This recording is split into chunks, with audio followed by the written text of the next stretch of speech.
The main emphasis so far in our calculus class has been on the idea of a derivative, which tells us the slope of a curve at a particular point.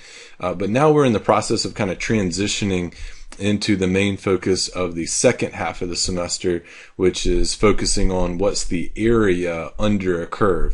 Now, we won't see this immediately. This will be coming up soon, but it turns out that these two ideas are linked somehow, and we'll explain that in another video.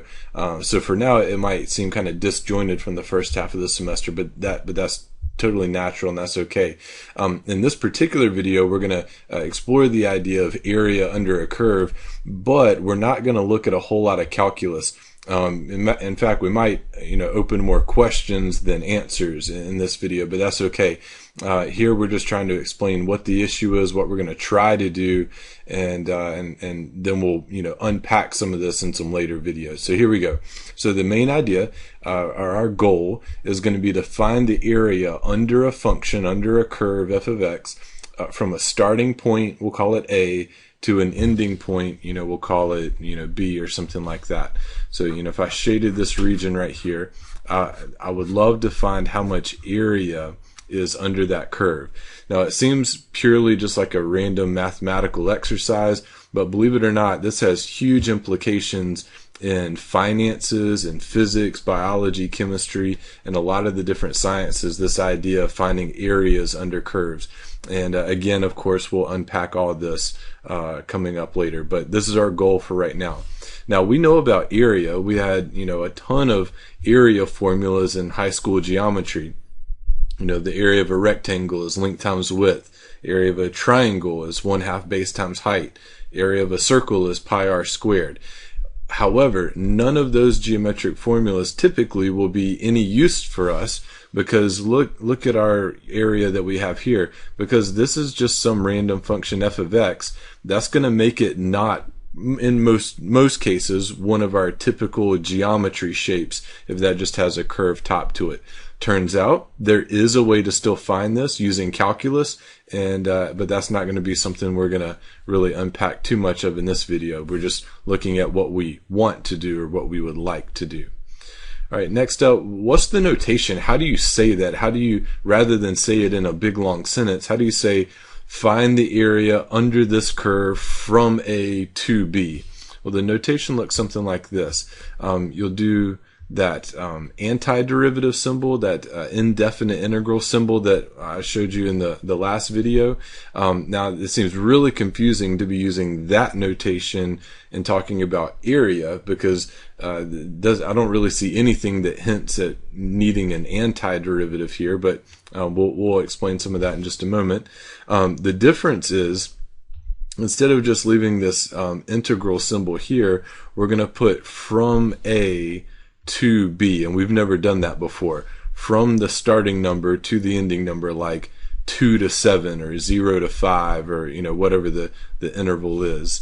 And then the function that we're going to find the area under, and then a dx, and that more or less kind of closes off the integral and says, okay, we can stop integrating when you see the dx. And so this is also expressed as, we're going to integrate this function or find the area under this curve as x changes. This is the variable of integration. So you notice this is the x-axis, and we're letting x range from A to B, and so that's why we choose that particular letter.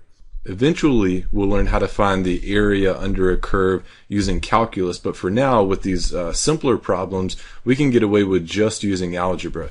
So what we're trying to do here is find the area under x plus 5 on the interval from 0 to 3. So I can write down the notation for that. That'll be the integral from 0 to 3 under the curve x plus 5, and I'm going to let the x values range from 0 to 3, so I'll integrate this with respect to x, so I'll put a dx at the end. All right, now like I said, eventually we'll be able to use calculus to find this answer here, but just because this has a basic geometry shape to it, I think we can get away just with some geometry formulas.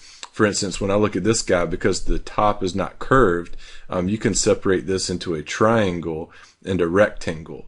So the rectangle here, this function has a y-intercept of 5. So basically length times width. So you'd have 3 times 5. The rectangle portion has an area of 15 square units. All right, now the triangle right here is 1/2 base times height. The base is 3 and the height is 3. So you'd have 9 halves, which would be 4.5. This would be 4.5. So 15 plus 4.5. That'll give you a total area of 19.5. Again, that didn't use any calculus, and eventually they will. We got away basically just with using geometry to do this one, but nevertheless, we did it. We wrote the correct symbols here, the correct syntax, and the area under the curve was 19.5. Turns out you can do this on the calculator. I went ahead and typed that function in, x plus 5. And so there's 2 different ways to do this on most calculators. The first way, if you want to do it graphically, is if you graph the function and go to second calc, look for the symbol that we've been using here. Look at number 7. It's got that integral symbol of the function dx. So if we choose that one, it's going to ask you what's your lower limit. That's the number that you're starting with. Like in our case, we're choosing 0 up to the upper limit, which would be 3. Push 3 and then push enter, and it'll actually shade it in for us. If you can read that, I know it's pretty small. It'll tell you 19.5, which was exactly what we got. Now the benefit to the calculator is it could do it even if it had a curved top. All right, we're going to do one last example very, very quickly. This is a semicircle, so even ones with bended tops with curves in them can be done by hand, again, if there's a nice geometry formula for it. So the integral from -3 to 3, so I want the area under the curve from -3 to 3 of the square root of 9 minus x squared.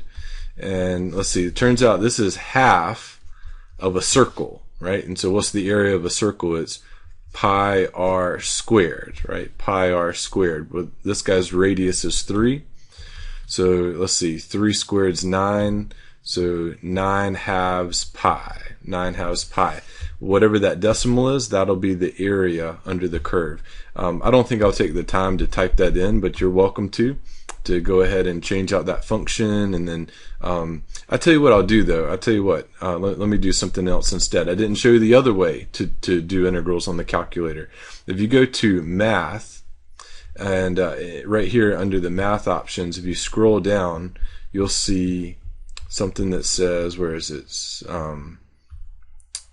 Here we go. Number 8 was in deriv, so that's where you took the derivative of a function.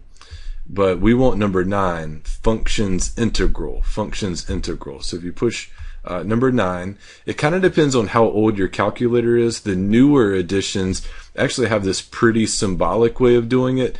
I might make a video at some point showing how to do it the old way. If it kind of looks more like code, it'll actually say function integral parentheses and you have to type it in a certain way.